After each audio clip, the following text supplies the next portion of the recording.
Greetings, and welcome to Channel Otherdoc. I'm Jim, your friendly Lacuna GM. I use he, him pronouns. And this is the 7th development session of our Invisible Sun campaign, The Edge of Paradox. Invisible Sun is a surreal slice-of-life game by Monte Games. We are integrating the directed campaign, but most of this game happens spontaneously. So spoiler warning for anyone who doesn't want to know about the directed campaign or the secrets of the Black Cube. Those are happening. Whether they happen this session or not, I have no idea, but we'll see. This is another of our one-on-one sessions, which are actually pretty much my favorite thing to do in this whole campaign. So we have with us Danielle. Hello. Hello, I'm Danielle. I use she, her pronouns, and so does my character, Arras, who is hang on, I've got her sentence here somewhere, a connected ardent of the Order of Weavers who shepherds minds. One day, perhaps I should think about trying to put those on the overlay. One day. But that day is not today. Let's see. So yeah, we are, when we last, well actually before I get to where we last saw Vor, let me go ahead and roll this out one more time just as a reminder. We are, like we do with most games on the channel, we're using the X card, the N card, and the O card. So if we hit something that's crossing a line for one of us, either of us can type an X in the Zoom video chat or anywhere else or make an X symbol and we'll back up and do something else. If something happens that we're okay having in the game but we don't want a graphic description of it, we can type an N in the Zoom video chat, and we can fade to black on it or put it behind a veil, so it'll be there, but we won't go into detail. Finally, if we're exploring a topic or an area of roleplay that's particularly intense for us, but we want to keep going anyway, we can put an O in the chat to let us know that we're okay and that we're all good to keep piling on the drama. Something else we can do is put an O with a question mark after it when we're moving into a difficult topic, or we say or we do something and then think, maybe that might have been a little too much. Then everyone else can, everyone else who's here of these two people can respond to that with an X and N or an O to let us know if we're still doing okay. I have said that so many times you would think that I would have it memorized by now, and yet, there it is. So when we last saw Vor, she actually just had. She'd had a day involving going into the house of someone with whom she had previously been at least somewhat intimate. Yes, an X.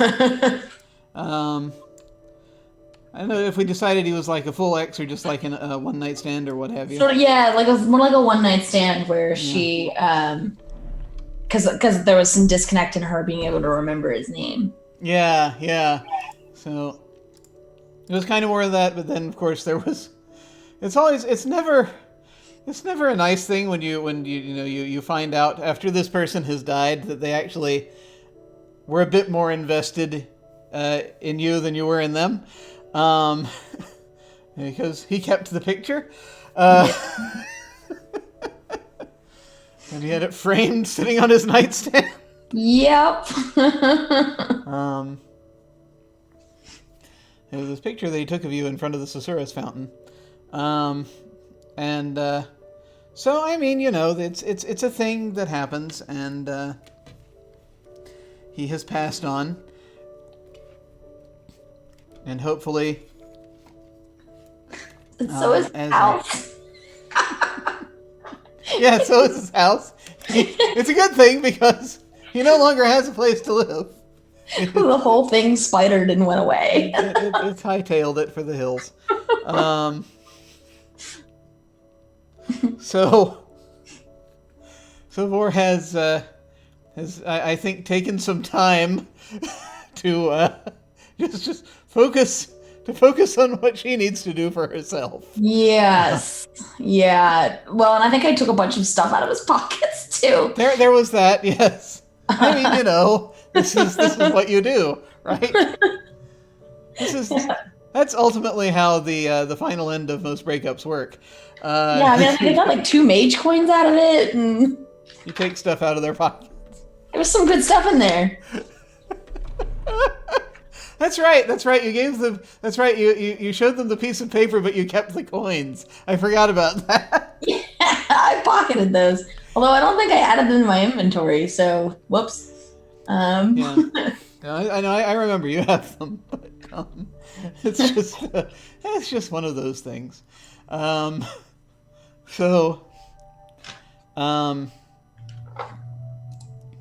you have.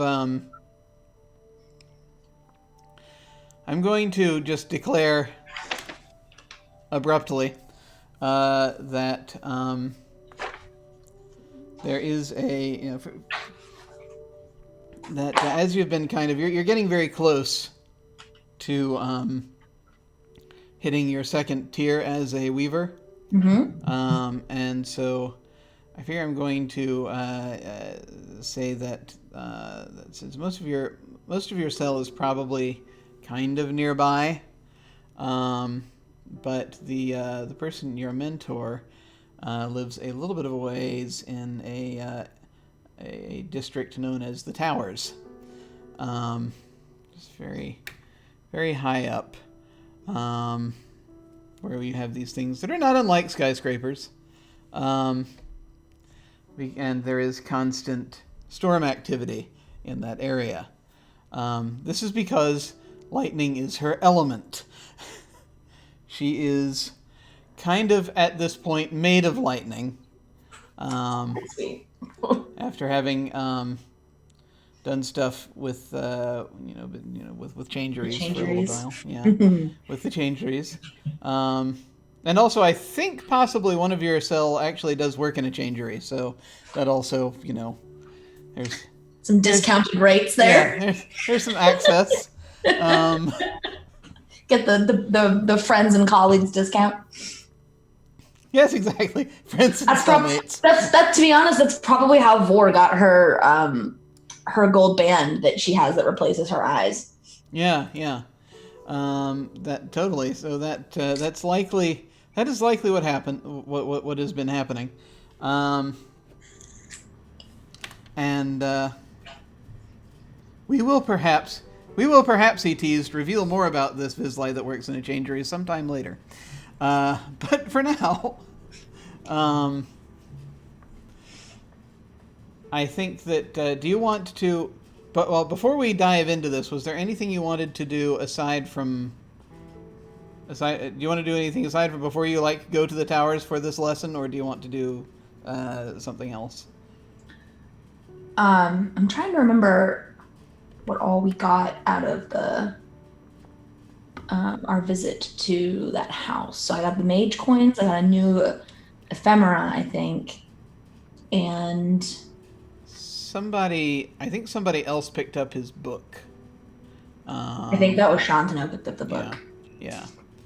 And then I had the note. Yeah. That was super cryptic. Yes.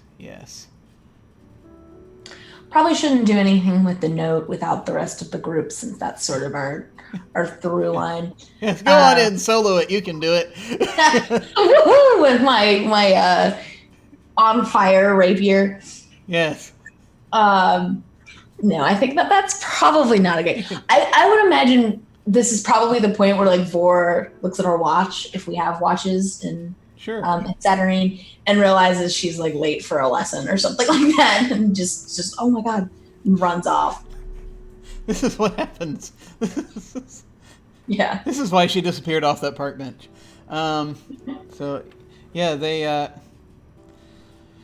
So this is probably this could easily be what you're doing while they were off having a terrifying shopping experience on the other end of town, on the other end of the neighborhood, anyway. So yeah, so you head up to the towers. It's just I think a bit north of Silver Hill. Still part of Fartown. Yeah, totally. It's still within. You actually kind of you have to pass through a dimensional gate to get out of Fartown. So it's pretty. It's pretty much it's there. And so yeah, it's not horrendously far away. And so you're gonna wanted to see if I could pull up a map really quick, and I can. There it is.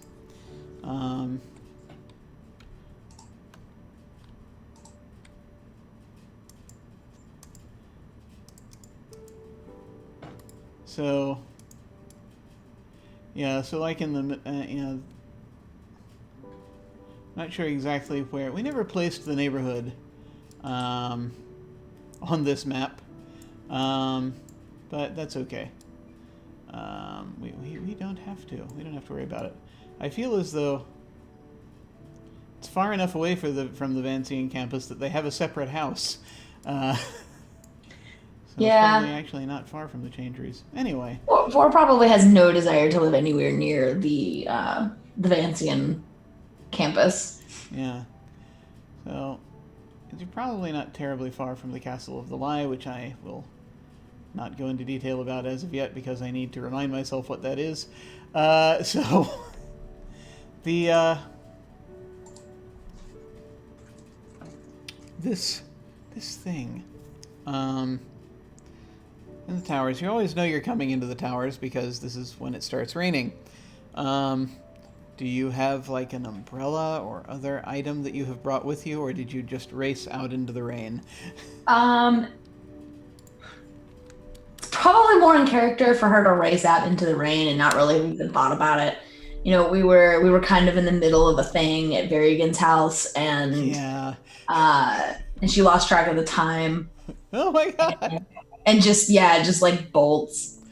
Yes. You probably skirted around. You probably skirted around Silver Hill on the left, which you can do, and just getting up sort of off the kind of coastal direction. Well, I say coastal, the coast of the Bleed, kind of.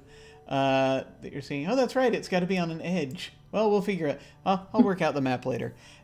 Maybe there's a place with a coast that's everywhere. I don't know. It's Far Town. We'll figure it out. You head there, and probably what she does when she realizes that she's going through the rain. Because I was just looking at my aggregates. So I could, in theory, weave obstacles from challenge and movement from fire to try to create just like a barrier above my head that essentially like functions like an umbrella. I think I'm just going to say again, partially because this is a development session, that you do it. You just go ahead and you set that up. You've probably come in here often enough that you've done it before, so it's just like, oh yeah, right. Yeah, just like wave my hand, and there's the... Yes, which is good because right now it's raining glow sticks. So they just like ping, ping, ping, ping, ping off of the... They're coming down. No keys that you can currently see, but it's always good to keep. I'll pocket a few glow sticks for later, though. That sounds like that might be fun at a later point in time. The glow sticks are important to a very specific part of one's life. I am legitimately adding glow sticks to my inventory. Yeah. You laugh, but I'm going to make use of these. Just like I have made use of the rat minister of garbage that I have in my inventory. I completely believe you. No, I laugh because it's true. I'm going to draw. There will come a day when I am desperately in need of a glow stick, and I will have one. I'm gonna draw a card. So we can see how things are doing right now. All right. So the card that I've drawn is the Banished Serpent. And that is the Three of Mysteries. Its meanings are balance, exile, and punishment. Once again, as a reminder, this I know exile. But for them and their time in shadow, the exile was self-imposed. The banished serpent was cast out, sent back from whence it came. Banishment rids us of a problem, but it does not bring it to a permanent end. It is rarely a true solution. Rather, it is most often a punishment. We banish those who have threatened us or wronged us because exile is what they fear. The fact that it ends the threat, at least temporarily, is just an added benefit. As a punishment, then, it is an act of balance, an appropriate and measured response to an unwanted act. Excellent, okay. Yeah. Okay.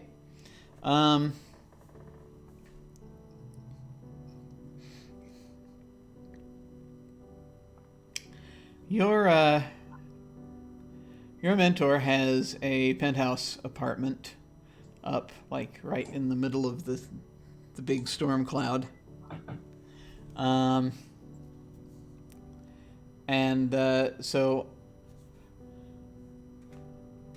you head to a building, and usually it's one of those things where she kind of has to buzz you in. Mm-hmm. Also, this tells her, go down a floor so that nobody gets hit by lightning. And you go up, you buzz on the thing, and it takes a minute.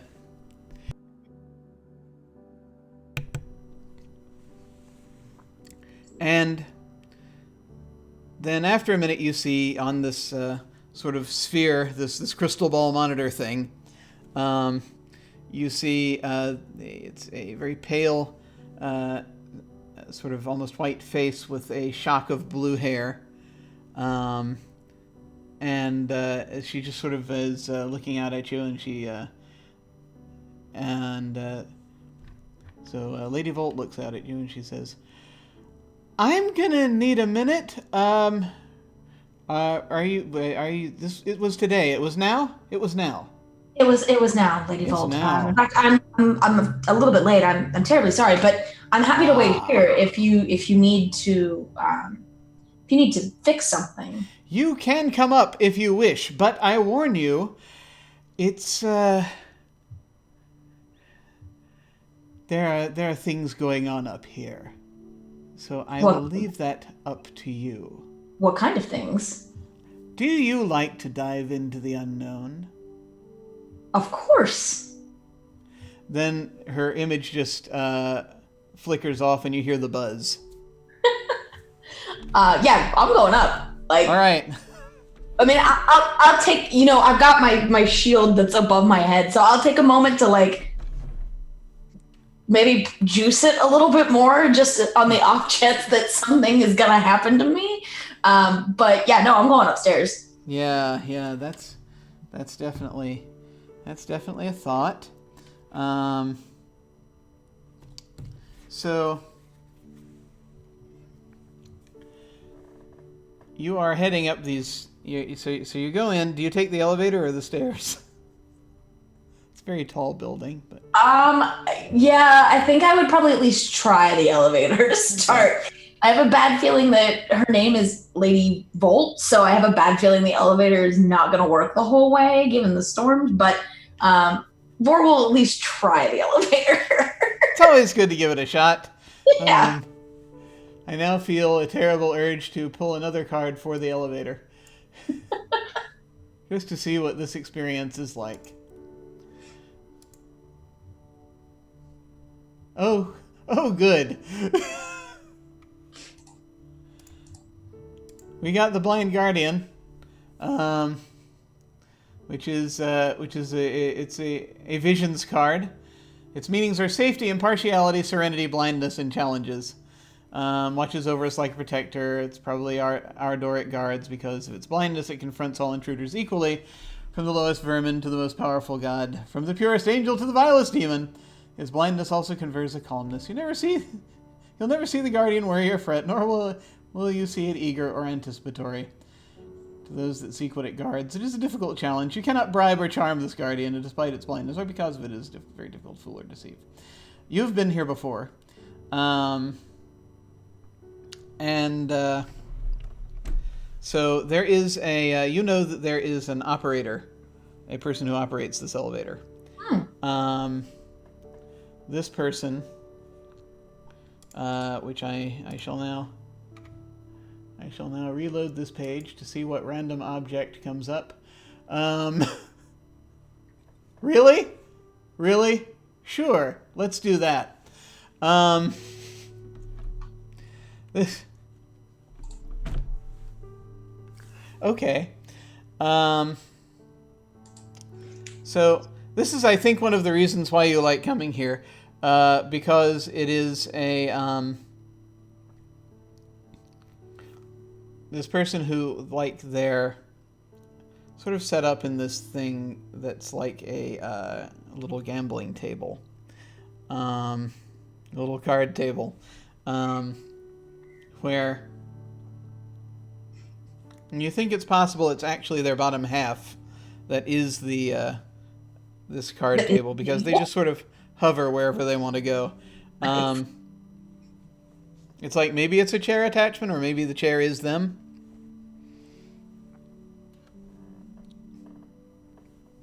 And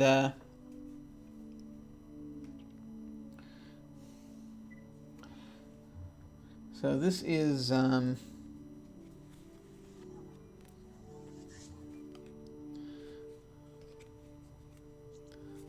this is Tev. Tiv? T-I-V? T-I-V. I like that better. We'll go with that. And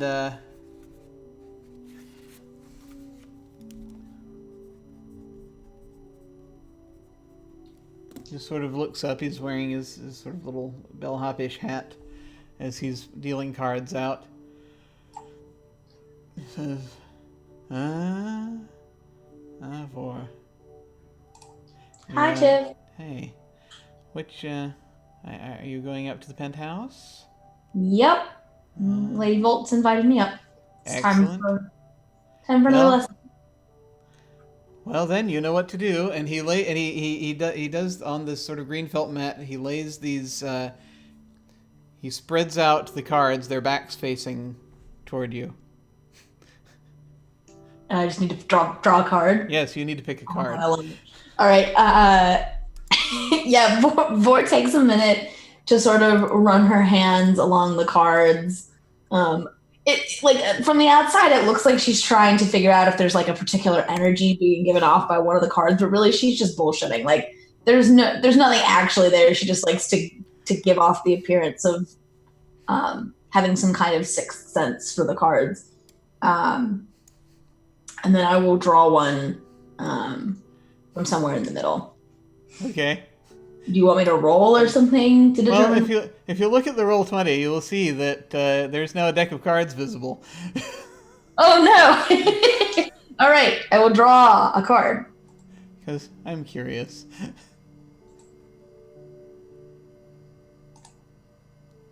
Oh my god, this is the most perfect thing I could have drawn! It's a Joker!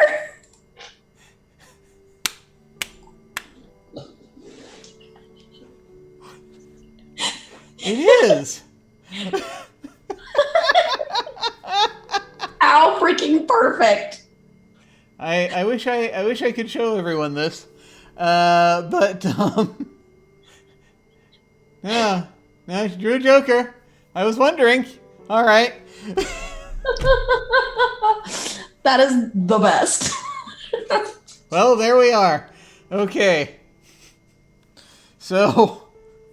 Vor is actually laughing when she turns it over. Like, very delighted.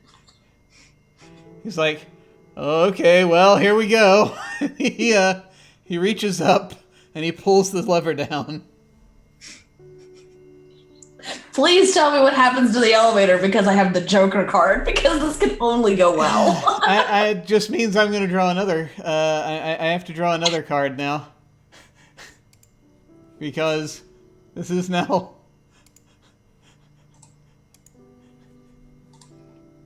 We have now thrown ourselves on the rocks of madness. And if you draw the lucky coin, I will be incredibly thrilled, because that's Vor's card. I did not draw the lucky coin. The card I drew is the Misremembered Dream. This is the one of mysteries, confusion, mistakes, change in identity, and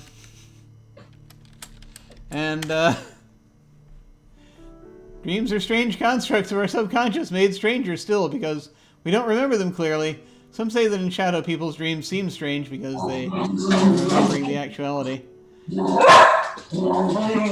Sometimes we hear canines. We're not sure where they come from, but they just appear to us as if by magic. And into the actuality, people's dreams resemble the mundanity of the gray. This is, at least in part, true.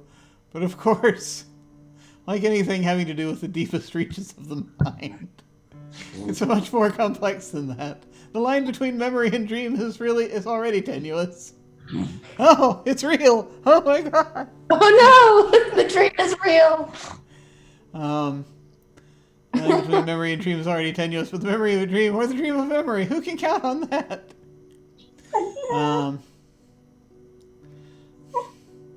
So let's see. Yep. Hello.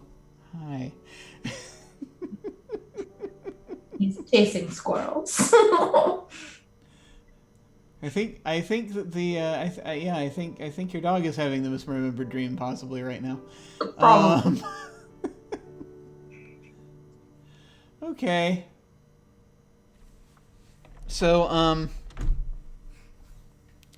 you've had a lot going on recently that I think might manifest itself in certain ways.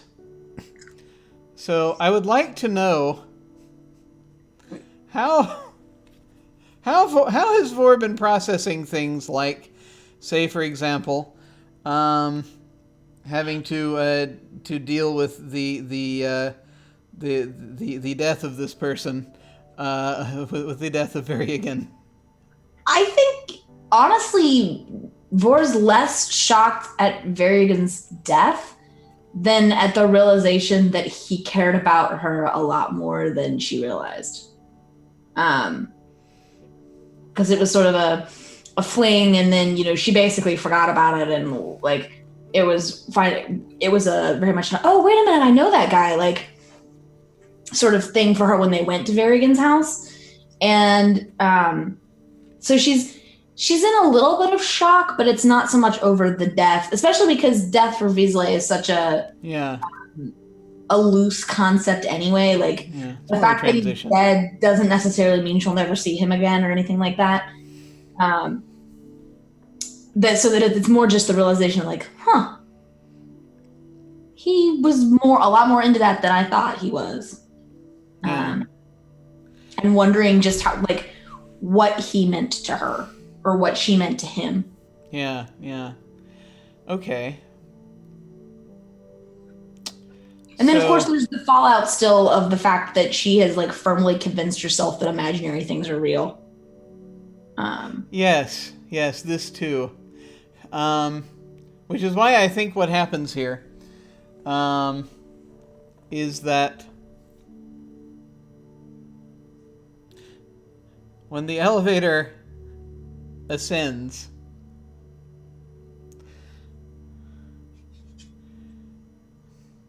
there is a moment where, as it's going up, there's this sort of, you hear this crackling and a sizzling, and then the lights go out. And then gradually, after a moment, there's a moment of silence. And then you can see it's like you hear a voice saying, you should really open your eyes for this. I opened my eyes? You didn't think you had them closed. But everything is kind of in... Yes? Can I just summon a handful of fire? Is that a simple enough effect for me to do as a weaver? Well, let me ask for just a sec. Before you do that, do you try opening your eyes even though you have them open? Yes. Okay, they open. Onto a scene where there's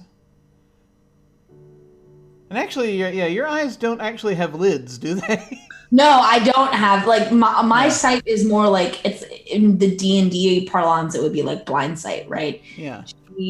She doesn't have eyes anymore, although she can still see. But she deliberately had her eyes removed because Yeah. eyes are the windows to the soul, so to speak. And so, as a gambler and a poker player, she doesn't want anyone to be able to read her very well. So she had her eyes. So, metaphorically speaking, is the only way you can open your eyes is metaphorically. Correct. There's probably something. Is there a thing that you do so that you're not getting visual input? Yeah, or is it? I would say she probably has a way to like close her eyes metaphorically and shut. Okay. All right. Yeah.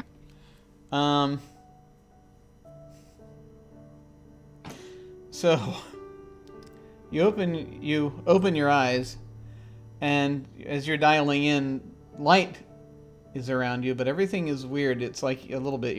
Everything looks like it's in sepia. Mm-hmm. You're standing in front of and you hear a whispering as you're doing this. This whispering dials in, and this rushing of water. And you realize you're looking down at the Susurrus fountain.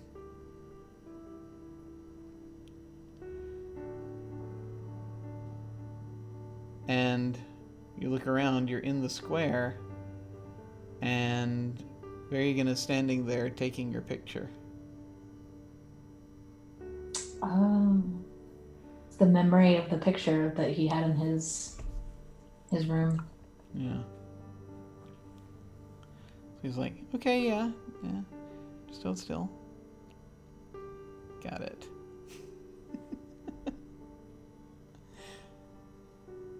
Hey. What do you want to do now?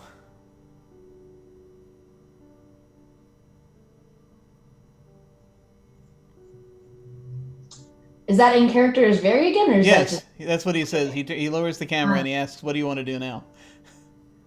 She says, I don't know, I have to make up an NPC name, but like, I heard so-and-so was having a fantastic party tonight. Oh, yeah. Interested? I'm very. I've been just so busy with my studies that I have not gotten out to do anything lately, and You have to live a little. I kind of now just want to do everything. Does that make sense? Is that weird? No, not at all. There's so much to do. I mean, I study just as much as the next Weasley, but it's important to take a break now and then. Yeah, but how do you balance all that? Whenever I feel like I'm getting too lost in my work, I step outside. For me as a weaver, magic is much more interesting when it's outside of a book. Wow.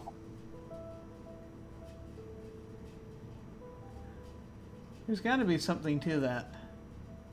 I've got to... Huh. He's coming over, and he's coming over to you. Says, I got to think outside the box with these things. Well, there's a lot to be said for thinking outside the box. Of course, I would say that. Yeah, I know. It's wonderful. Yeah. There's something I've been meaning to try. I should think about, yeah, definitely. What's the point of the world if you don't try things?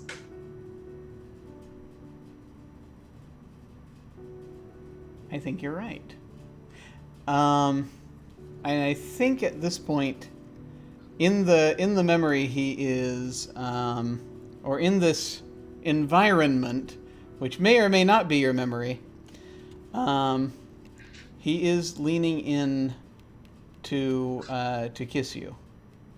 Now, do you let him? Yes. Okay. What would? Did you let him, or is this different from your memory? No, I think this is probably the way she remembers it. Okay. Yeah.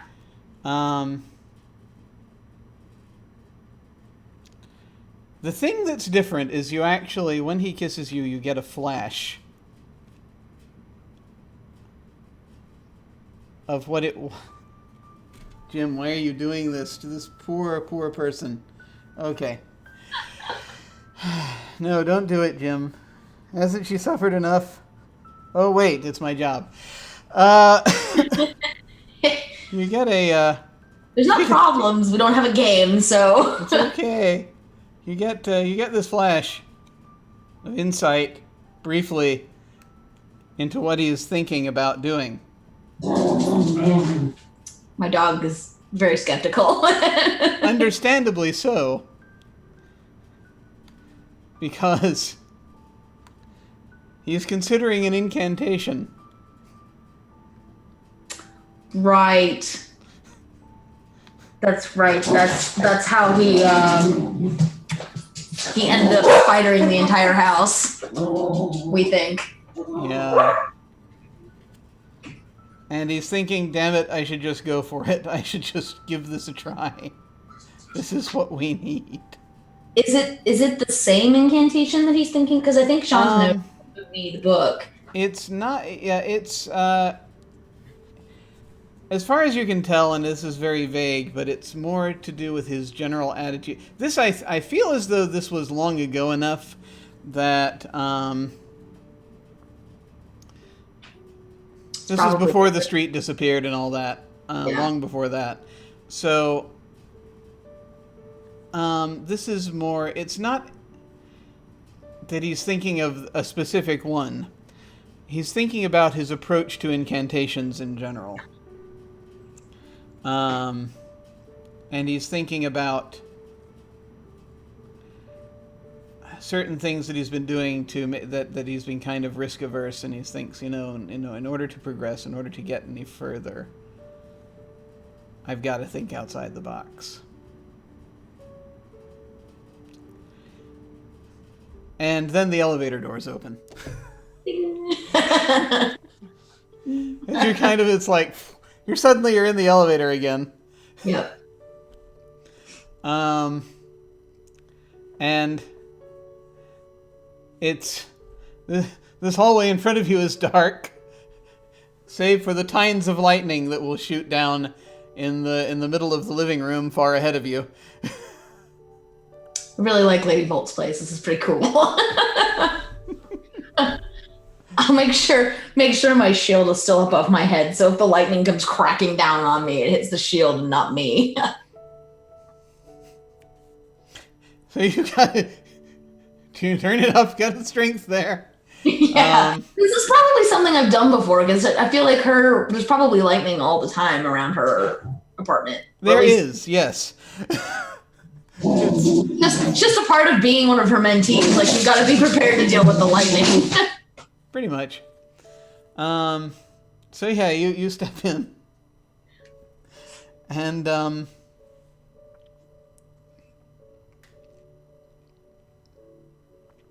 as you are stepping in, and you see that sort of in the center of the apartment, the lights the lights flicker a little bit, so from time to time you can actually see, almost strobe-like. Well, again, you don't work visually as much, but the translation here is almost strobe-like, and you sense that it's more than just her in there. Oh, there's another Beasley here, and there's someone else. There's someone else. Okay. They say this is like a living room, though, right? Yes. Okay. It's a living room. Everything is conductive here. So you step in, and it's only a matter of time before, your hair starts standing a little bit on end. I love it. All right. No, Vor's going to sit down in a chair and just try to act as casual as possible with all the lightning coming down. And from her coat pocket, she pulls out her refillable champagne flute and just like taps it on the edge to, fill it up, and then just sits there drinking champagne while she waits. Your champagne is sparkling with electricity. Extra good. It gives you even more of a buzz when you drink it. So this is a multi-level apartment. So it's like there's a set of spiral stairs, and you hear something happening above, where there's just a lot of, come on, got you. And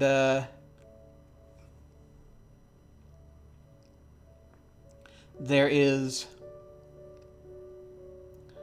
a moment when the lights kind of come back up.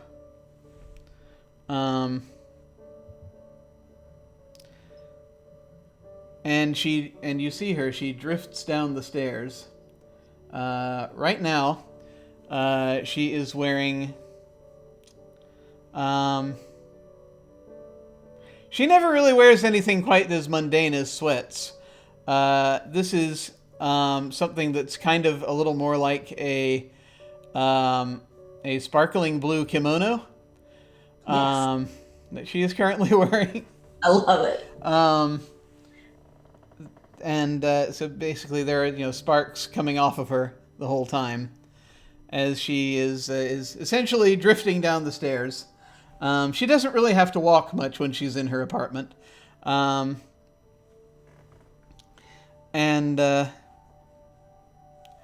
So as she's coming down, behind her is trailing. She has a tine of lightning that is on and crackling that is trailing behind her, connected to something upstairs. And she looks down and she says, "Ah. Hello, Vor." Hello, Lady Gold. A pleasure as always. Would you like to see what it is that I am working with here? I think this will make an excellent object lesson. Of course. Always intrigued to see what you have going on in your lab. Coming up then. And she reascends. I will follow. So you have to be careful here. It's good to have gloves and such when you're here. If you're touching anything like a banister or I feel like Vor probably knows enough to have a pair of gloves like tucked into her jacket. Yeah. You're prepared. You head up this spiral staircase, and so you're on her second floor, and her laboratory has above it. There's a big sort of dome that is open to the sky, up above, and there's this metal pole that runs up in the center of the lab that goes from it up it, and she has been known to just go up the pole from time to time to deal with stuff, and there's like a platform up there folks can stand on if they need to.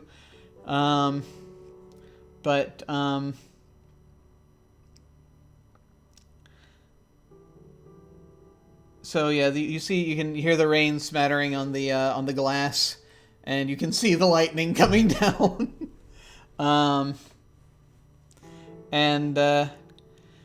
You see that, and she has several different things. She has conductors, Tesla coils, all manner of things like that in here. Because you have to have, in a lab such as this, at least one Tesla coil and at least one Jacob's ladder. Of course. It's imperative. Required.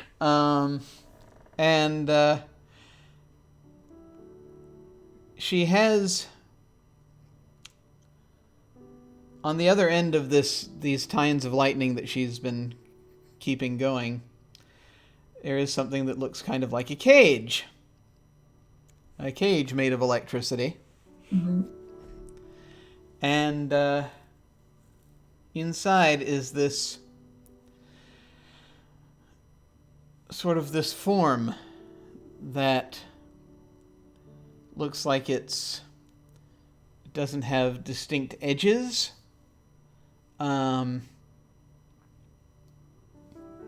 It's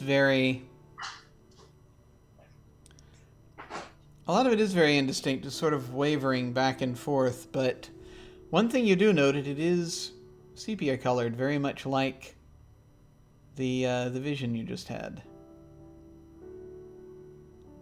Is it like a memory or a dream?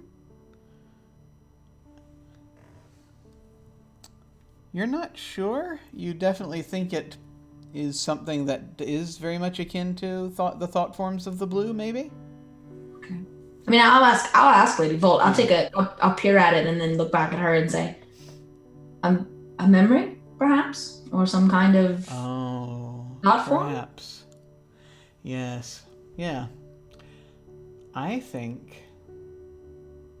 Well, this thing has been running around for quite a while recently. Quite a lot of places recently, it seems. It's been trying to breach through people's memories. And it needs to be solidified to prevent it from causing any more problems. That makes sense. Once it has a physical form, it'll be more difficult for it to move in and out of people's thoughts. Yes. I think so. Seems to have shaken loose at recent. It's attracted to trauma. You don't say. Yeah, just a bit. That may explain the elevator. Oh. Did something happen in the elevator? Just a flashback of sorts to someone I knew who I recently found out is deceased now. I'm so sorry. It's okay. I didn't know him that well, but the memory was sepia colored, very similar to this creature. Yes. It turned this shade quite recently. Did you see something that was sepia colored recently? Well, that whole memory sequence was Yes. colored. Right. So perhaps connected. Although if you had it in a cage already. Well, I was up until you got up here. I was chasing it between these two things. So. Well, maybe I distracted it for you. Perhaps. I think that's likely. I think that's very likely. Interesting. Okay. Huh. Well, I think that we are ready for your lesson then. You want me to attempt to solidify it into a physical form? Yes. That is precisely what I'd like you to do. All right. Think of the hardest thing you can, the most solid thing you can, the most immutable thing you can. And let's see if you can gather hold of it as an aggregate. Okay.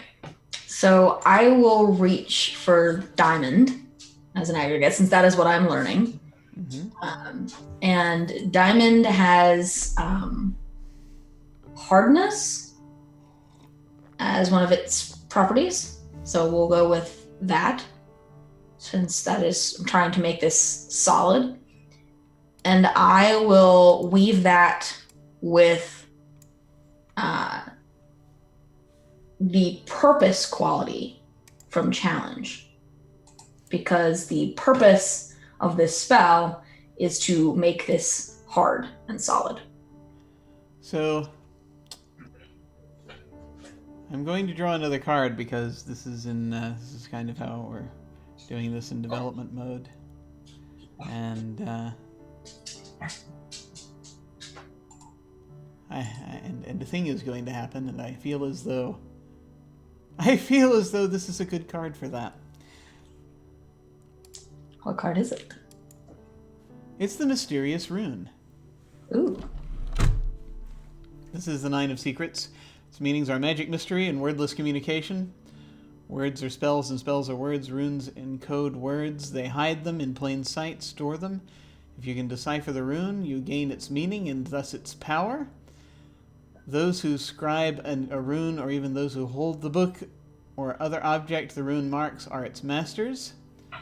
The Secrets family holds the mystery of a rune along with its hidden meanings. It is not an unknowable truth, but a secret that can be learned, though it's likely a difficult and dangerous one. All right. It does say under Joy the player's magic works better than expected. It does. It does. But there is also an unexpected quality to this. So as you are, for the first time, attempting to wrangle the diamond, and you're thinking through. So Volt steps back and creates an opening so that you can start shaping this thing. And it's kind of as though time is slowing down a little bit for you as you're doing this. As you're reaching forward, it's kind of, there's almost a dialogue that you're having with this thing. As you're trying to forge it into what you want. Boar loves dialogue. Well, it's a family trait. Yeah, of course. So you're thinking, when you're thinking of diamond, you're thinking of its hardness. You were saying that's the main Yes, quality? yeah. Hardness I think is the closest one of its properties as an aggregate. And it's like, and you can sense it kind of trying to play with your memories to try to defend itself. And for a moment, there's a flash.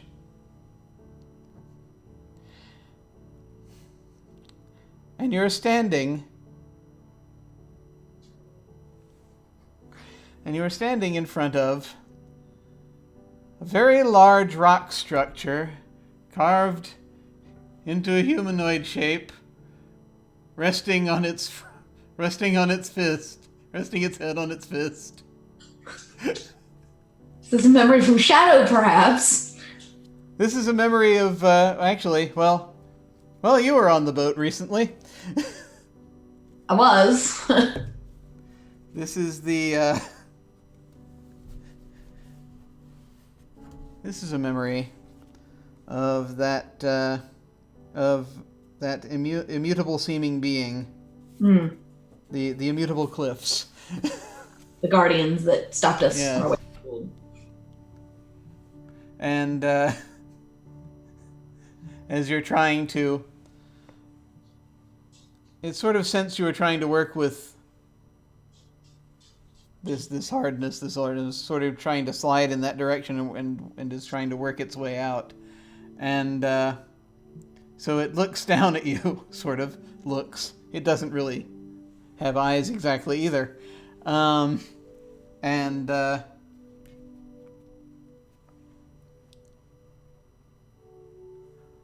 Why are you trying to change that which is?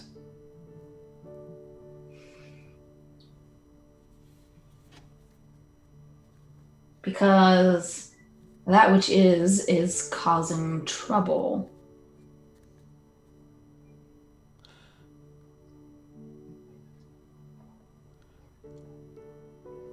But to do so, you are trying to make it immutable. That is not you. We have seen that. I don't know what you're talking about. You are trying to force it into a single form. Is that not antithetical to your very nature?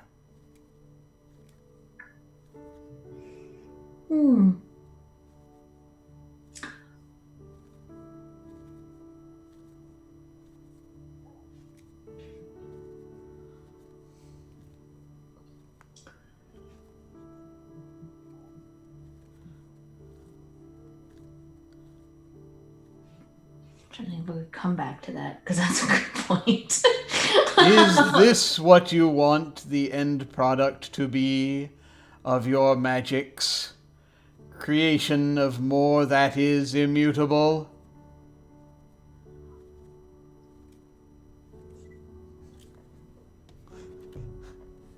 Yeah, this is actually a good argument against her. She says, I never said that I was making something immutable. Just solid. Solidity does not imply immutability.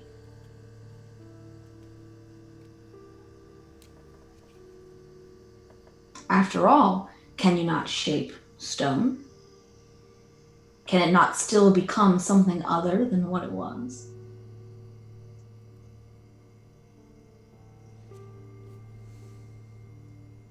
Even diamond can still be cut into beautiful shapes.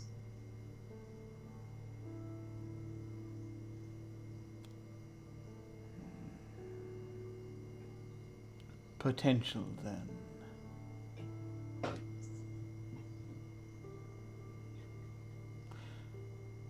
And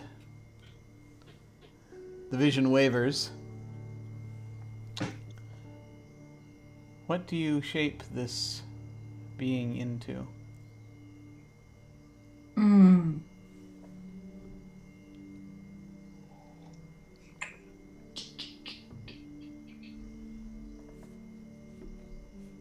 So it was kind of like, it was sort of fluid, right?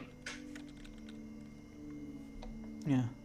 It's very just sort of this, it's like someone sort of took a, you know those special effects they used for aliens in like the 60s and 70s where they're like non-corporeal things and you would see this sort of pattern of light that was wobbling back and forth. This is kind of like that. Not like that. Okay. Yeah, then what I'm going to do is essentially trap that in like a gemstone. It doesn't actually have to be diamond. Like it can be, depending on what kind of color, since this is like more of a sepia, maybe it's more of like a topaz or something like that. But to sort of trap the light inside it so that the light can still move, but it has bounds. Yeah, totally. Okay. Yes. So you do that.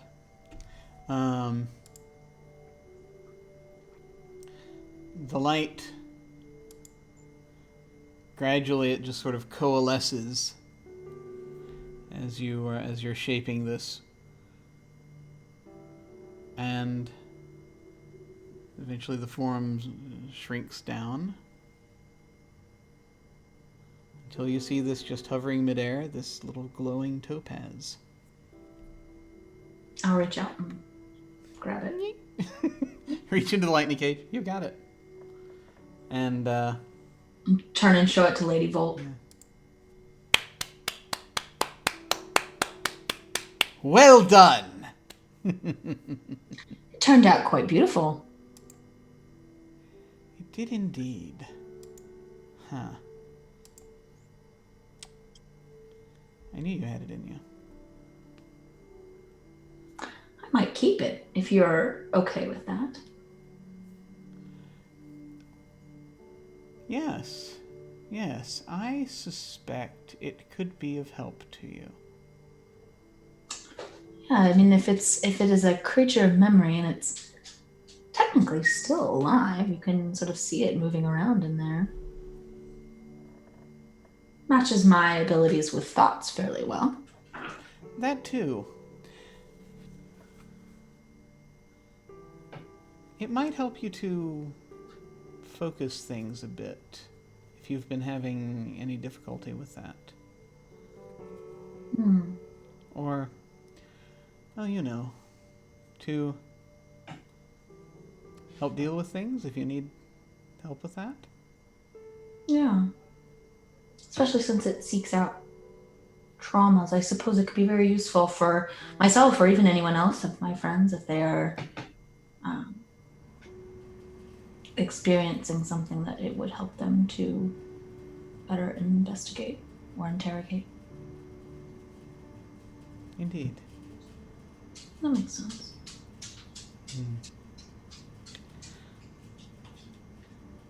That is really, well, one of the last pieces of things I have to teach you at this point. For now. I'm sure there's plenty more to learn. There's always more to learn. Everything's always changing. Yes, and she says, looking up at the storm.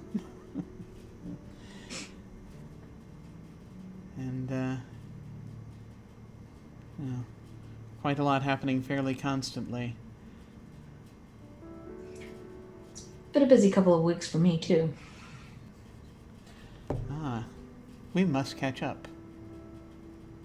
Yeah, actually, I wanted to ask you if you knew anything about a man called Mr. Child. He's part of an organization that I understand to be known as the Rectifiers. I've seen him twice, and he mentioned something that leads me to believe that his organization might be responsible for sending me to some places I did not want to go.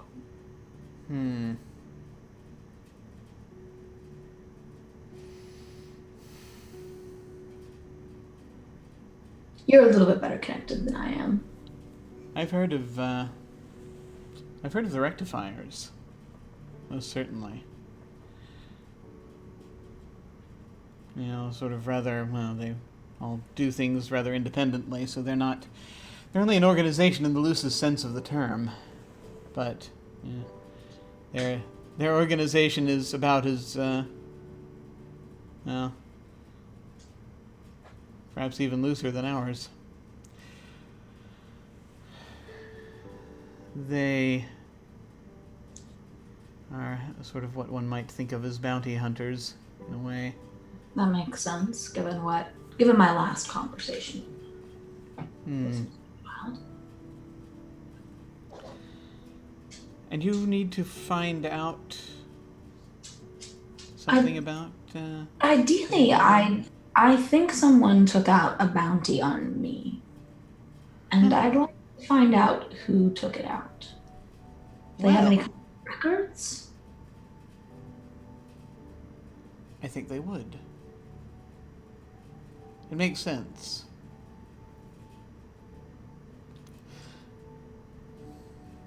Yes. I believe they have to register anywhere that they are operating in Saturnine. So yes, there would be.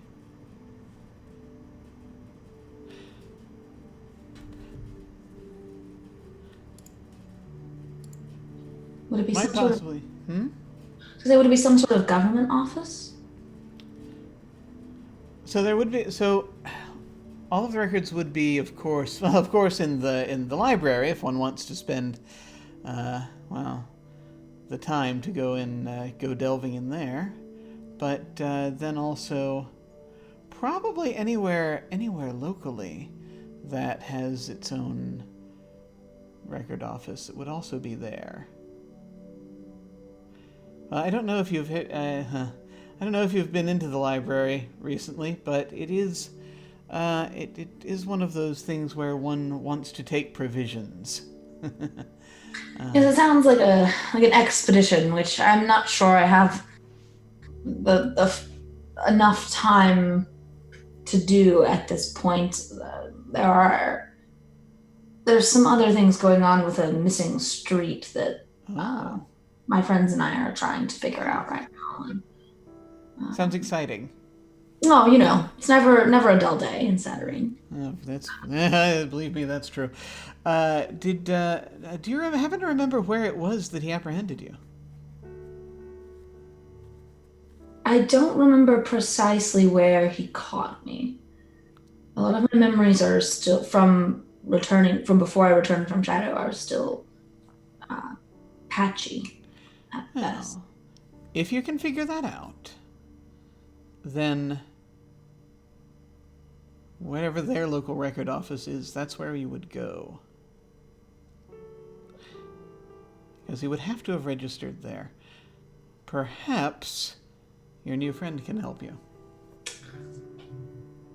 That's a good idea.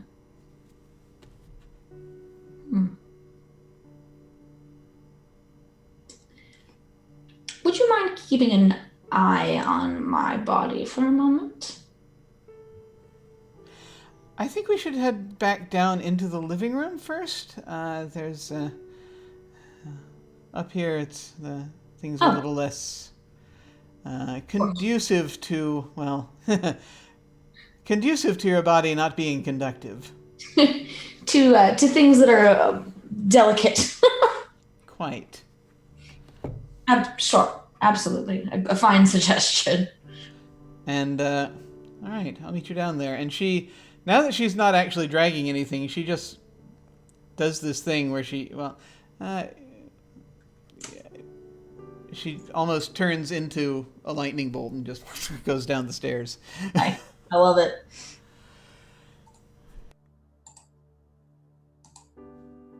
I will go down in a much less flashy and cool fashion. Vor is generally used to being the most fashionable, like, cool person in a room, but Lady Volt is one of the few people who has her beat on that front, and it's probably one of the reasons why she is sort of apprenticed to Lady Volt. Yeah. I mean, this is basically how she travels whenever you have seen her. Whenever you are in a place and she arrives there, everyone knows that she has arrived there, because she does arrive with a thunderclap and a bolt of lightning. That's how she gets from place to place. She is hashtag goals for Vor. Basically. So you get down the stairs, and she's down there with her arms crossed. She nods to you, and looks over at the couch. I feel like I'm in a psychiatrist's office. Vor sits down on the couch.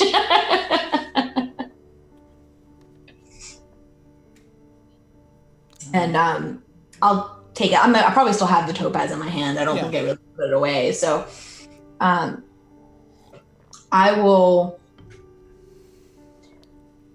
So as a weaver who shepherds minds, I can read the thoughts of a being within close range and speak mentally with a being in close range. Mm-hmm.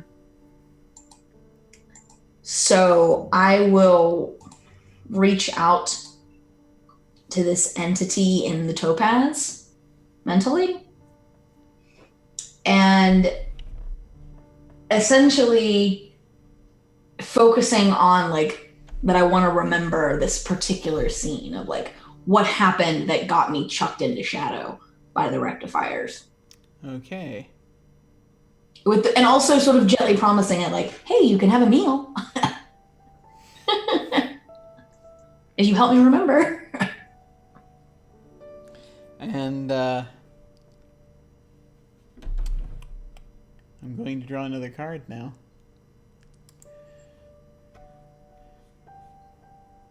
And one of the... let's see. Oh, of course. Of course this is the card that we get.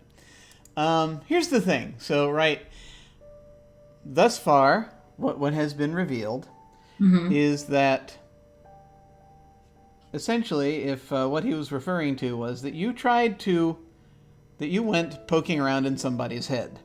Mm-hmm. And this was the thing that got you rectified. Yep. So, you're not necessarily trying to remember whose head it was so much because that was in previous to your being apprehended. Right. I'm trying to remember where, so I can go find the records of who hired the rectifiers, because that will give me a good idea of who I messed with. Exactly. So, The card that I drew is the Conspirator. Well, that's perfect.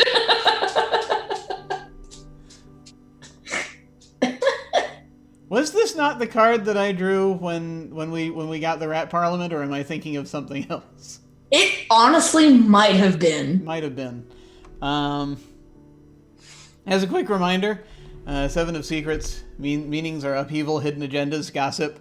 The conspirator keeps to the shadows, whispering with others like her. How many conspirators are there? Who is involved? We never know. Those hushed whispers in the right or wrong ears can tear us all apart, bring us all crashing down. The conspirator is the defender of secrets. She guards them and the family they represented. Is her role to know the secrets and spread them as needed, whispering to just the right people at the right time. Yeah.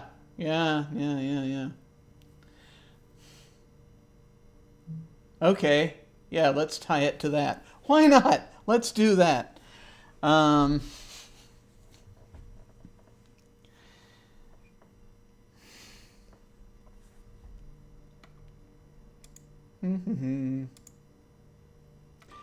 just need to pull something up real quick.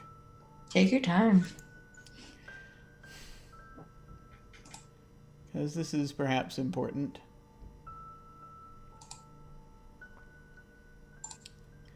All right.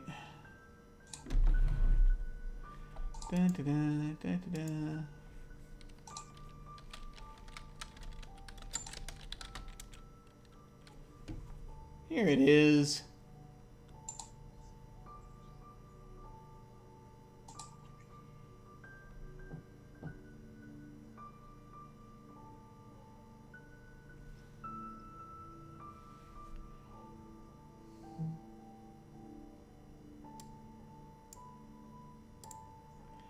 Okay.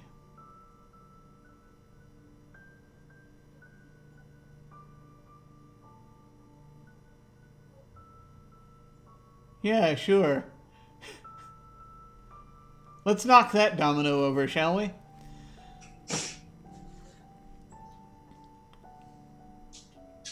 Sorry, I'm No, take your time. figuring out a couple of things. Okay. Now that I know who it was, probably.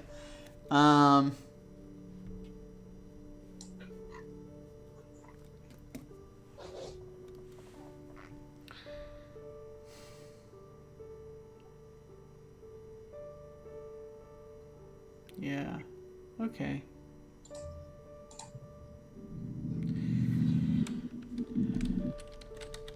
I just need to see where something is. It's not going to tell me. That's okay.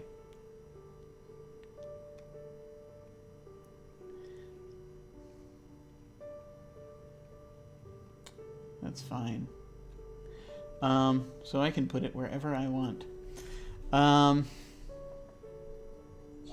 So this is actually not that much of a stretch. But,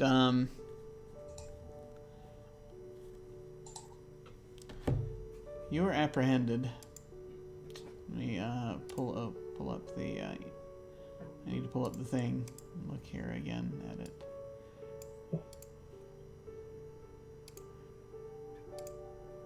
I'm going to hide that deck of cards now. We don't need it anymore.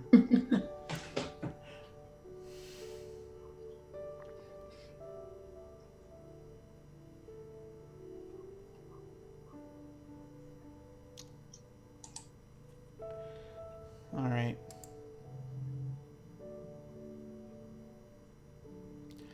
So you see you're looking back and forth. This memory.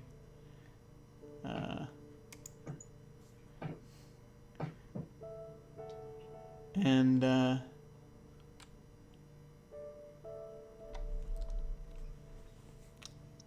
you're running.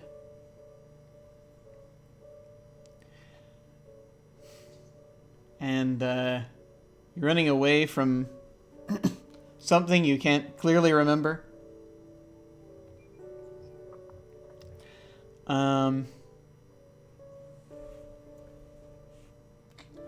You're running toward this for this park with this little park with a statue in the middle of it.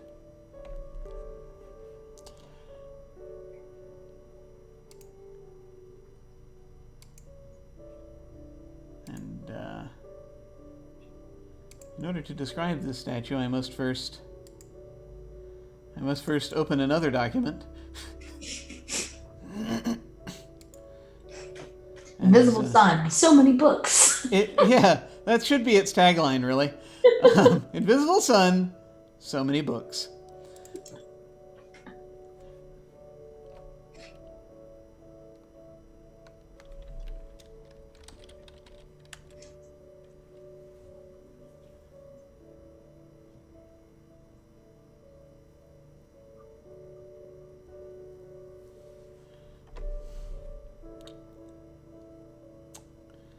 Big bronze statue. Big open square, big bronze statue. It's got a horse with a headless rider. Mm-hmm. Though the rider is holding her own head in her arm. It's pretty distinctive. Do I recognize it? You do. This is actually a fairly traumatizing memory because you're running up and you're seeing this again in sepia. As you're running toward it, and this hand comes down on your shoulder. And that's kind of where the memory ends. Because it seems like you don't want to remember what happens right after that. But that is where you got caught. Okay. And the statue in the square where I got caught. As it's dialing back in, and you're sort of thinking about it. Yeah, you saw that statue recently. This is an open square that's at the end of Delahan Street up in Silver Hill. Okay. The funny thing is that the map that I provided you with, if you look at the map, I think that I think they actually put the statue on Imago Street. But they describe it as being on Delahan, which is kind of weird, but there it is. Is that one on the left? Yeah. Interesting. I'm going to show everyone because I think I can. I think I've got it in here. Let me take away the note, and I'm going to transition over here. So hopefully, folks can see this. Yeah, that's we're looking at the. I'm showing them the map without Limerence Street on it, but it's still on that one, and the little statue is little statue is off of Imago Street on the map. I think they might have transposed it. Either that or there's another square that I can't see as clearly. It's like at the end. Interesting. Yeah, that's the one though that I'm referring to. It's that statue there. So I know because I've been in that area recently. Yeah, absolutely. Okay. And so Lady Volt said that the records would be kept in a nearby area. So looking at the one map that has things that are outlined on this street, I see that there's a gerent's office not far. There is. So would it be a reasonable assumption, based on what Lady Volt said, that the records of the bounty, quote unquote, on me are probably in that gerent's office? It would be very reasonable to assume that, yes. Okay. Awesome. So I'll assuming there's no resistance, I'll pull myself out of the topaz. The topaz would like to know what it is it's going to get to eat. Unless you're talking. Well, I just relived the horrifying. Oh yeah, that's true. The trauma, yes, that's true. Of being terrified of what's going to happen when I turn around to see what. Yeah, it's feeling very good about that actually. It's enjoying that. Yeah. So I'll leave it with all of that emotion, which, Okay, yeah. to be honest, isn't necessarily a bad thing for me because Yeah. it more comes out of the So topaz. yeah, She's not feeling terrified. so you let go of a little bit of that, so you Yeah. don't feel as traumatized by that memory as you did, because you have lost a piece of it. Um, and so yeah, it's now happily digesting that trauma. And I am totally gonna treat this thing as a pet. Like when I come out of it, I'm just like give it a nice little pat, and I'm making a mental note to myself that I'm gonna put this thing in a necklace or some jewelry or something like that. Like this is my buddy. I'm gonna give it a name. We'll get there. Sure, that sounds like a great idea. This is my pet trauma eater. Yeah, what could possibly go wrong with that? Nothing could go wrong with that. Nothing at all.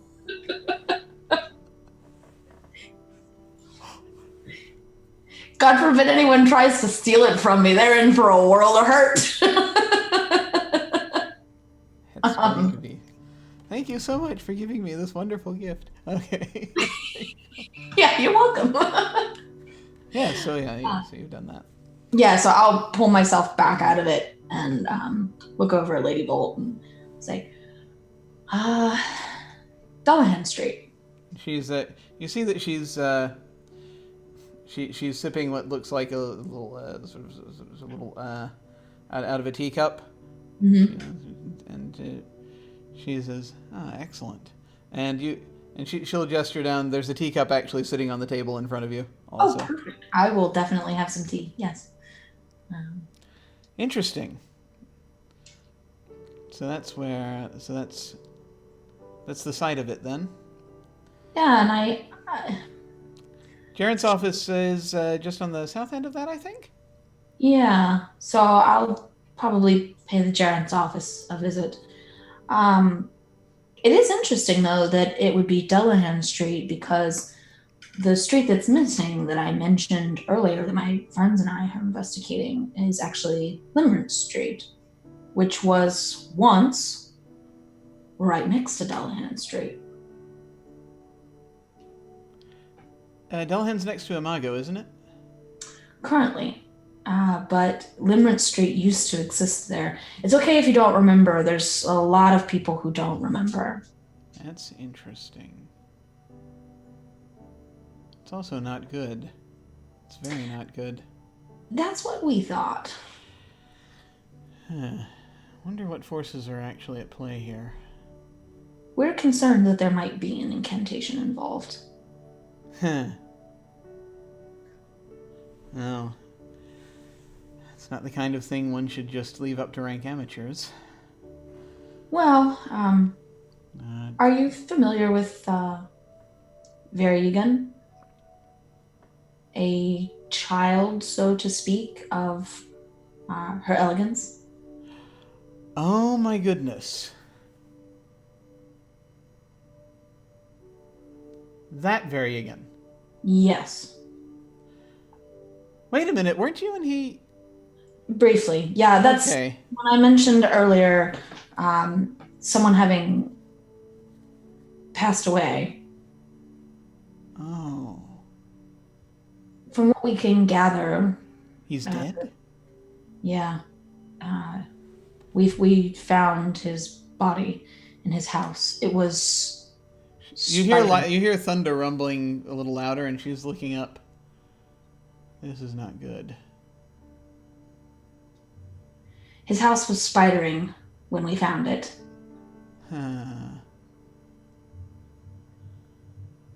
Well. Does Her Elegance know yet? I haven't told her. Her Elegance, we went to the Gold on a different errand to Her Elegance, and she came back to Saturnine with us. She brought us back. None of us have been to notify her yet. I am going to see if I can talk to her because...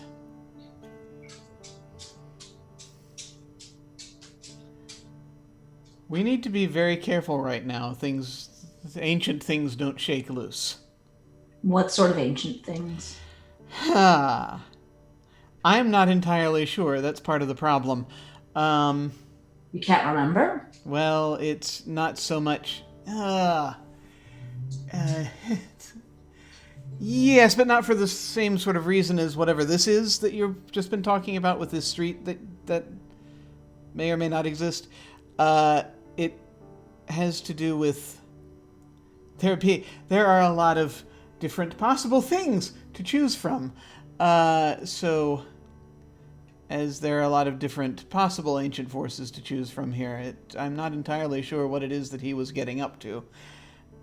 But the thing is that the descendants of her elegance are always going to, invariably I've found, work their way toward the oldest and inevitably most dangerous crack in reality they can find and try and stick a knife in it and wobble it about. Well, that would track. The incantation that we think Varian used before he died, which we are guessing might be responsible for the spidering of his house, I believe, and correct me if I'm wrong, Jim, it was to summon something or talk to something, right? Yes. Yeah. Yes, it was. It was to summon or talk to some kind of being. Yeah. And I found a note. Oh, holy crap. Sorry, there's a picture of her elegance actually in the book. I'd never seen that. There is. It's really good. Okay, good. All right, sorry, go ahead. Yeah, no, her elegance is awesome. Yeah. I found a note from Varian saying that they were attempting to use the invocation to get help. To fight something or to deal with something else? Something about 13 Station and the ghosts that were there, and then an organization called the Third Hand. Well, 13 Station was that there was going to be a rail line from Saturnine proper into Silver Hill. They never finished it. But the building's still there, from what I understand. What ghosts would be there? That's the thing. They never used the building. They can't possibly be proper ghosts. Okay. What about the third? The derelicts, maybe, if they spent time, if they died in there. But maybe. I don't know. Do you know an organization called the Third Hand? Oh, I've heard of the Third Hand.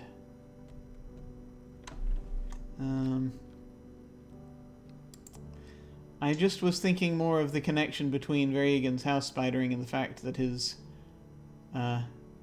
progenitor causes all manner of things to fly all over the place, and also collects taxidermied spiders. Varigan collected taxidermied? Her elegance does. Oh. Yeah.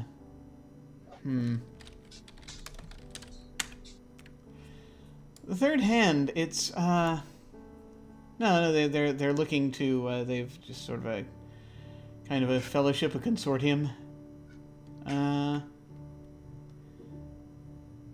They're just tried. They're looking to advance their goals. I can sympathize with that. Yeah, it's a very big. It's fairly. It's fairly. They go for fairly big things, and sometimes they succeed, sometimes they fail. It's very much a.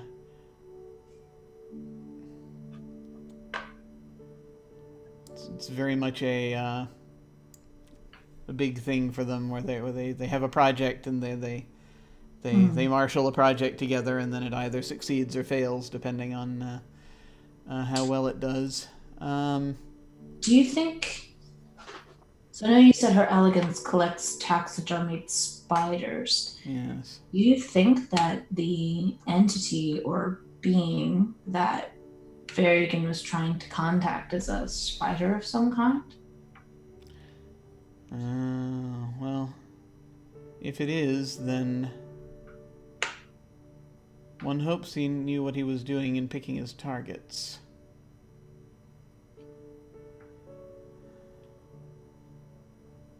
There are some spiders out there that are benevolent, some less so. Rather depends on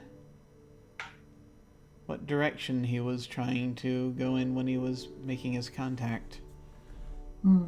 That's an interesting idea, though.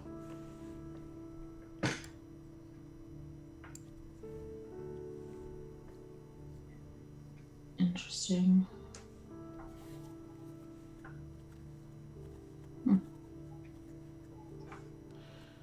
Well, I suppose that's probably it for today. I think I have a visit I need to pay to the Gerent's office. Ah, well, best of luck there. I need to try to... Apparently now I need to try to make contact with her elegance. Do let me know if you are able to find out anything more. Yes, I think that will be very important. I'm actually going to go ahead and head over to where she keeps her, where I think she probably would be at this hour. You can, you know the way out. Of course. I'll see you soon. And she immediately just, she turns into a bolt of lightning and shoots out up. Of there? Yeah. Shoots up through the ceiling, through the hole in the ceiling, and immediately cascades out over the city toward her destination. I will go hop back in the elevator and I'm just muttering to myself though, it's so cool. So freaking gotta get her to teach me how to do that. Now, an interesting thing is that there were other party members who might also possibly be interested in going to the Gerent's office, or at least there were some rumblings about it. Yeah, indeed. So I think this is where we're going to bring things to a close, if you're good with that. Yes, that's good. I think I've learned quite a bit and have successfully used for the first time, a third aggregate. So, and I have a pet. You do, yes, a pet, a very safe and stable pet. Very safe, totally not dangerous pet. Absolutely. Excellent. I am excited for this pet. I'm also excited to know what you're going to name them, but that's its own thing. Anyway, I'm thinking about that. do let me know when you figure that out. It's gonna be good. All right. Well,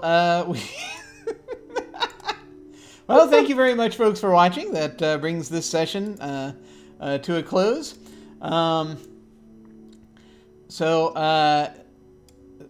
So Danielle, any final thoughts or anything, or this was delightful. I got to make progress on so many different fronts, both advancing Vor as a weaver, which is fun because it's not often she gets to be around someone who she has that much respect for, and also using this my new pet to figure out more about what happened to her, which is a nice advancement of my character arc as well. So now I have a better lead.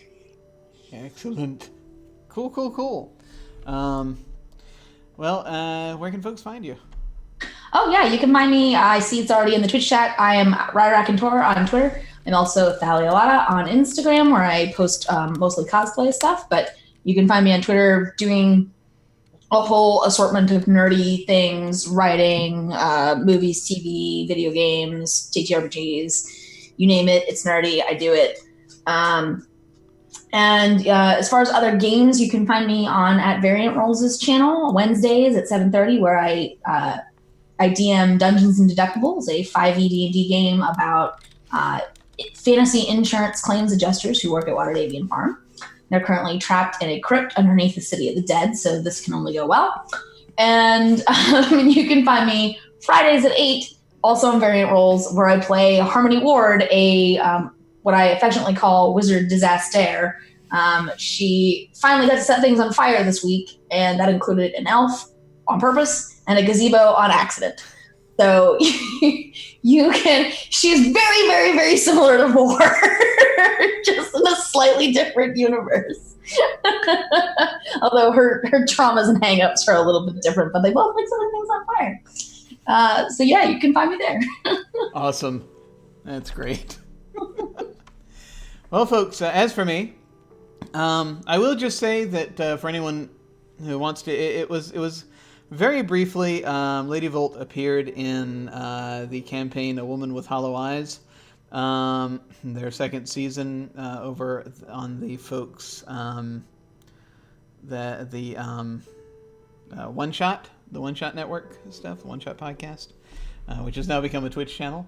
That was a character that I sent in when I backed their Kickstarter for that series, that Invisible Sun series.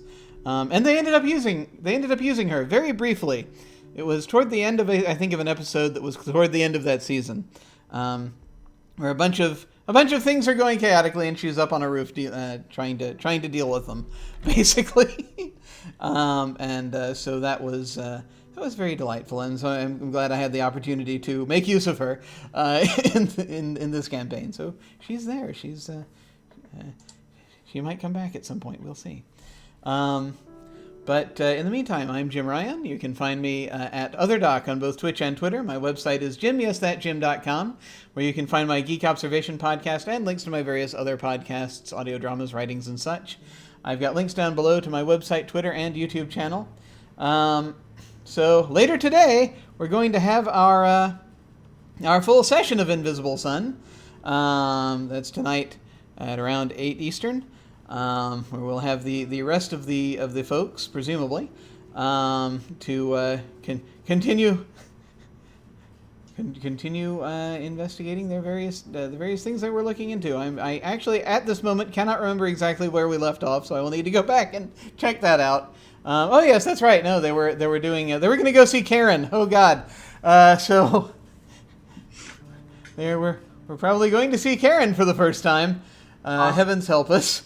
So that's definitely going to be a thing. Tomorrow, on Sundays we do one-shots. Tomorrow's one-shot will be Scum and Villainy, run by guest GM Brian. Brian will be coming back to run that for us. I am excited. We've been working out details about the ship, and I think that it's going to be pretty cool. On Monday nights, I am over on Tales from the Grim running Deadlands. It's a campaign that I'm doing over there called The Edge of The Edge? No, this is The Edge. It's a campaign. All campaigns are Edge. No, that's a campaign called The Road to Desperation. And they just defeated their first major villain, and now they're going to celebrate, I think. So we're having that Monday night. On Tuesday night, on this month on this channel, we have our short campaign of Alas for the Awful Sea. The captain of the ship has just come into direct contact with his dead father, and so we're going to see what happens there. And I think it's been very interesting so far. I'm looking forward to seeing how things shake out there. Then, of course, back around to Saturday, where we will have, again, there'll be more Invisible Sun. One can but hope. Also, I'm going to be, I think that's the Saturday, I'm going to be doing I think I'm going to be doing a charity stream over on Unmade Gaming. I'm going to be probably running a game there. I haven't seen the announcements yet, though. I need to make sure that we're still on track for that, but I think we are. So that should hopefully be happening then. There will be more announcements forthcoming. But as for signups on this channel, I have signups open currently for 3 things. Technically, right now, signups are still open for a game of 50 Fathoms, which will be happening a week from tomorrow. I can still fit some folks in if anyone wants to dive in on that. That again it's a fantasy setting where it's basically the land was long ago buried by the sea hags under 50 fathoms of water, and you're sailing around trying to trying to deal with their various forces and their influence, with a number of different fantasy races. So that's something I've always wanted to play in, and so we're going to be running that. So signups are open for that, probably for another day or two. Then I'm going to cast it. Signups are open for a campaign, a slightly a shortish campaign, but one that's going month to month next year, of Masks. That's going to be starting in January. That's powered by the Apocalypse game about young superheroes. That Mole will be back, who played in the short campaign we did here of the 70s cop show, which is Bad Streets. That's the name of that one, Bad Streets. He played in that, so he'll be coming back to run Masks for us. And then also signups have just been opened for December's short campaign, which is actually going to be 3 sessions of Fiasco that I'm going to try to host in train wreck mode. That's where the various characters and scenarios are going to be connected together, all 3 of them. And so I'm very much looking forward to doing that to round the year off. And that is open as well. Again, all you have to do is either go down and click on RPG sign up below, or go to jimyesthatjim.com, click on game sign up. As always, beginners are more than welcome. So let's see. We got a few folks here. I'm going to, I think, we might try doing a bit of a raid when we head off. When we hit the end card, I shall send that over to, let's see, we will send that over to, let's raid Simon. We'll go to Wandering DM. Where currently they're doing their vampire campaign that Dee is running, who's been on this channel a number of times. She generally does stuff awesomely. And so we're going to go say hi to them. You can feel free to hang on and say hi to them with us. That again will be when we hit the end card. In the meantime, folks, thank you very much for watching. Take care, and I will see you all of a sudden. Farewell. Bye, everybody.